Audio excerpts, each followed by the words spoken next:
And I'm honored now to be joined in studio by Richard Ruggles. Thank you so much for being here today. Glad to be here. You're here in advance of Remembrance Day. Services are coming up. They're going to happen all across the region, and we thought you could provide some historical context as to the significance of this event and the events that happen all across the region. Well, the remembrance idea came after the end of the First World War.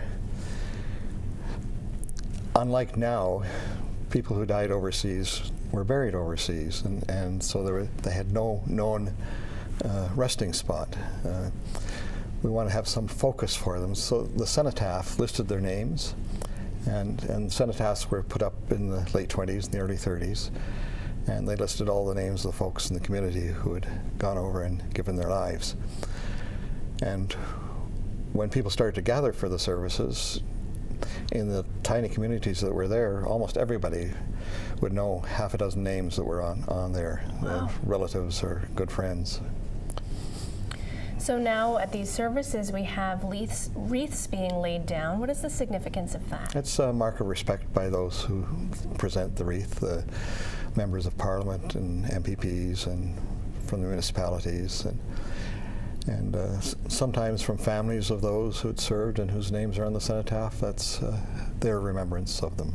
So most often, if you were at your local cenotaph, the names on there are people that have a relation or a connection to that city or town of some sort.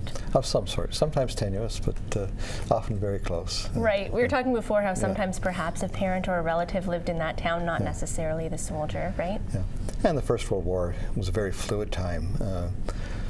People who grew up in Burlington or Oakville and then went out west a couple years before the war broke out, they were still considered Burlington and Oakville folks. Right.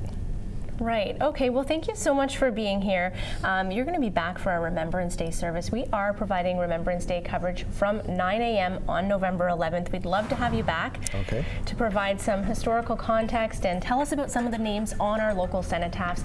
That coverage will start at 9 a.m. We're going to start in Burlington at the Lakeshore ceremony and follow that up by the next ceremony in Burlington, followed by other ceremonies throughout the region.